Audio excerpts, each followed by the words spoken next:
आप लोगों का जीवन बड़ा बेहतर चल रहा है, हम लोग गोष्ठियाँ करेंगे, बहुत बेहतर होगा।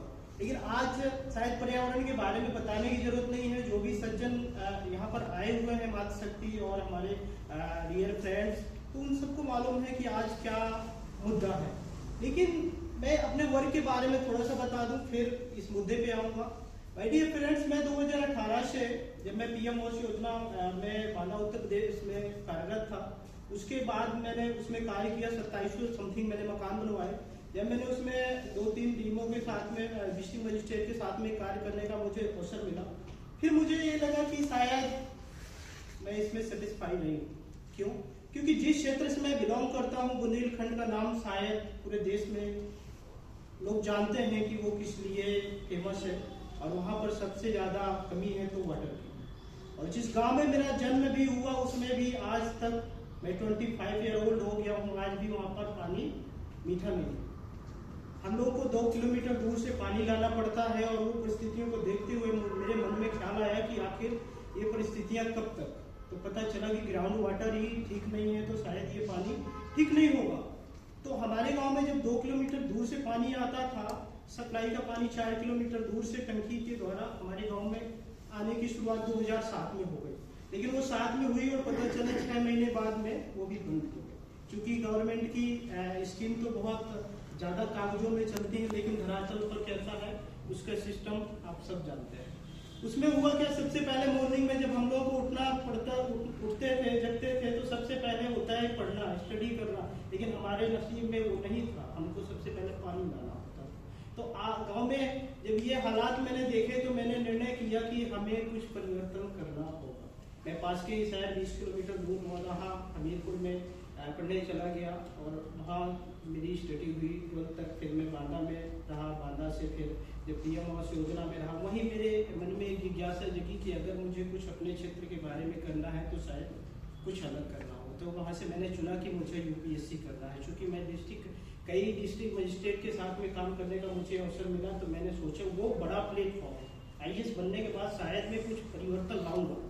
तो मैं आ गया, वहाँ से कार्य करने के बाद 2018 में रिजाइन किया उस जॉब को और दिल्ली आ गया। फाइनली जब मैं मुखर्जी नगर आया, तो मैंने सोचा एक आईएएस अफसर का कार्य क्या है।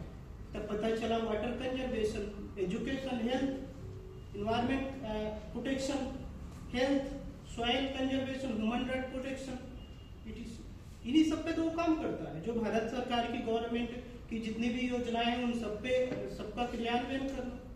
तब मैंने सोचा कि आईएएस तो मैं हूं नहीं, तो ये कैसे होगा।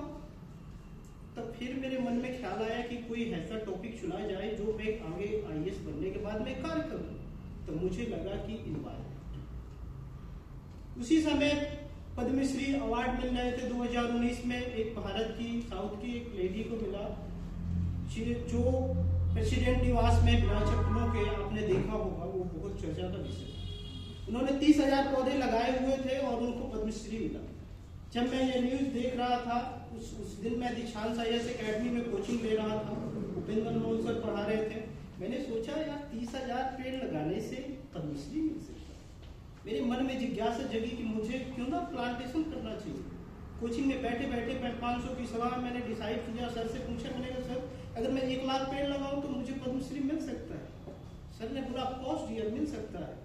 मैंने उसी दिन से निर्णय लिया कि मैं 1 लाख पौधे लगाऊंगा। फिर मेरे सामने चुनौती खड़ी होती कि आखिर वो पौधे कौन से लगाएंगे, कहाँ से, वो पौधे कौन से लगाऊंगा और कहाँ लगाऊंगा, कैसे लगाऊंगा। I am a student, medicinal value पैसा कैसे रहेगा मेरे पास में 1 लाख का। फिर मैंने निर्णय लिया कि मैं पीपल का पेड़ लगाऊंगा। पीपल का पेड़ लगाऊंगा तो आखिर पीपल कहाँ मिलेगा। तो बाद में मुझे जाना पड़ा बांदा, पुनः बांदा जाना पड़ा। बांदा में मैंने देखा कि पीपल लगाना है। फिर उसी समय कोविड शुरू हो रहा था, क्योंकि चाइना में कोविड की शुरुआत हो गई थी। तो मैंने देखा कि जब मैं मॉर्निंग वॉक पे, इवनिंग वॉक पे जाता था, तो वहाँ पर नालियों में और हमारे घरों में पीपल का पेड़ आसानी से जमा हुआ मिल जाता था। मैंने सोचा मिल गया इसका उपाय। मैंने उन पेड़ों को निकाल करके लगाना शुरू किया, और लगाते लगाते वो ऐसी श्रृंखला बनी कि धीरे धीरे जिज्ञासा बढ़ती गई और आ गया कोविड। हमने प्लांट ज्यादा नहीं लगाए थे पीपल के, लेकिन आ गया कोविड। और जैसे ही कोविड आया तो हमें लगा कि अब क्या होगा। फिर पुनः बांदा जाना पड़ा, क्योंकि छुट्टियों में गए थे। अब पता चला कि देश में फिर अकाल पड़ा गैस का, ऑक्सीजन का। सभी ने अपनों का दर्द, अपने का खोने का दर्द सभी जानते हैं। उस परिस्थितियों को आज हम भूल जाते हैं कि शायद वो महामारी आई थी और पुनः आज उसकी चर्चा हो रही है। हम वो भूल जाते हैं कि कभी ऑक्सीजन की कमी हुई थी, हमें सोचना चाहिए नहीं वो हो गया, कोविड चला गया, कौन सा अरे कहते महामारी, कहते ना इतिहास दोहराता है। और पुनः वो फिर जब पता चला, मैंने एक अपने मित्र को खोया, उसमें वीडियो साहब के यहाँ स्टेनों थे बांधा उत्तर प्रदेश में, उनको ऑक्सीजन ना मिलने में मुझे पैसा बहुत था, ऑक्सीजन नहीं मिली, डेथ हो गई। मेरे पैरों के नीचे जमीन खिसक गई कि आखिर पैसे को हम खा सकते हैं, जब ऑक्सीजन नहीं मिले क्या होगा। मैंने सोचा जब जीवन का भरोसा नहीं है, क्यों ना कुछ ऐसा काम कर जाए कि लोग याद रखें। मैंने सोचा अब इस मुहिम को बड़ा तेज किया जाए। मेरे तक सीमित नहीं रहेगी, मैं अकेले कितना लगा लूंगा, 1 लाख लगाऊं, 10,000 लगा लूंगा, हो सकता है मैं जीवित ही ना, कब मुझे ऑक्सीजन नहीं मिले, मेरा देहांत हो जाए।